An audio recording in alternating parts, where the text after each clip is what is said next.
We were in New York for a long weekend a few weeks ago, and I wanted to talk about some of the things we did.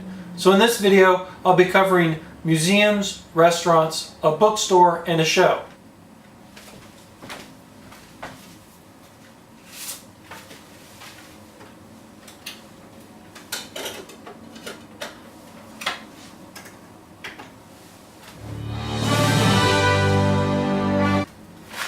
Oh, well, I guess I can just start talking, and if I don't get to everything, your next vlogger can finish the video for me.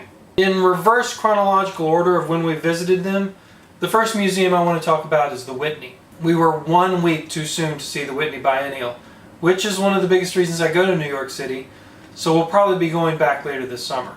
The Whitney Biennial is a collection of what artists all across America have been creating for the last 2 years. And if you like contemporary art, it's a great way to see the face of American art right now. But we did get to see a great retrospective exhibit of past biennials that is on the top 2 floors of the museum. They've been doing these collections at the Whitney since 1932, either annually or biennially. And every year the art world gets in a tizzy over what was included and what was omitted in the show. But this exhibit shows that the Whitney Biennial has been an important window into the world of contemporary American art, and this exhibit alone is worth seeing. So if you go to the Whitney between now and the end of May, be sure to go to the top floors and see this before you see the rest of the museum. It's full of good pieces, but my favorite is a sculpture from Bontecou, an artist from the Northeast. I saw it and immediately thought of Scott Westerfeld's Leviathan and the whole steampunk movement. Then I read the card that accompanied the sculpture, and I was surprised both by the fact that it was made in 1962 and by a woman.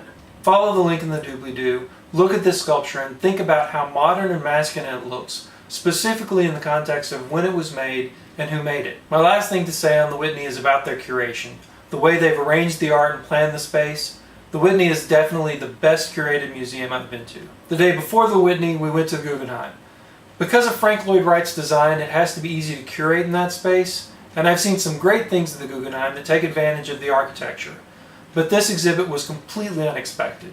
The interior of the Guggenheim is a spiral ramp that climbs the 6-story building, and as we stepped onto the base of the ramp, we were approached by a young boy who explained he was part of Tino Segal's installation. And he very politely said, "May I ask you a question?" And as we started talking, he led us up the ramp and asked us more questions like, "How do you define progress? Can you give me examples?" When we were about a fourth of the way up the ramp, he turned to a college-age woman and he told her what we had discussed, including the examples of progress we gave him of transportation and trains. She thanked him, shook his hand, and then asked us if we had heard that the Trans-Siberian Railroad was going to be closed. She led us further up the ramp, talking about railroads and European travel, until we reached about halfway up the spiral, where we met a woman in her mid-40s.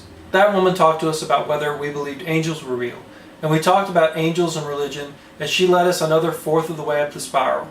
There we met a man in his mid-60s, and the woman turned abruptly and walked off. He told us a story about a half-brother he didn't know he had until he was going through his late father's papers. We talked with him about family dynamics as we walked to the top of the museum. There he thanked us for our time and walked away. There were no paintings or sculptures along the walls of the central part of the museum, just people talking and being led up the spiral.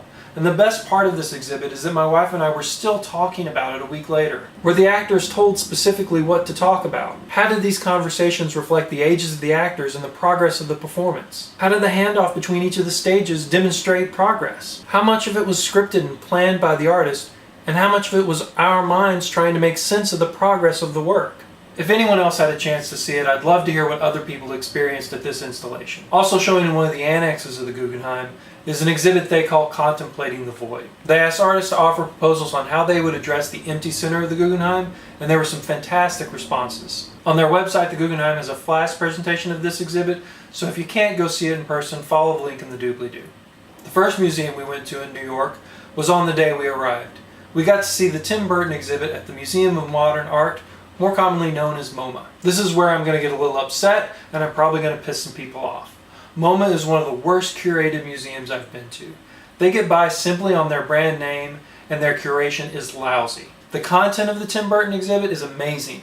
It wonderfully reveals the detail and volume of work that Tim Burton puts into all his films. Any fan of film will enjoy seeing all this stuff collected in one place.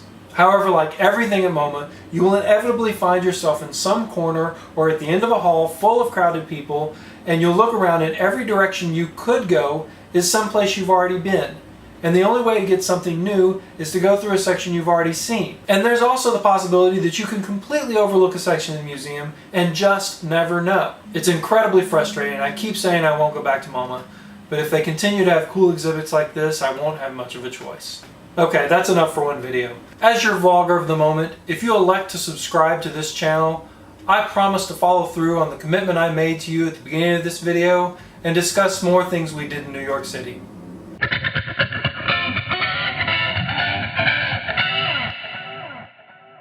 I thank you for your consideration.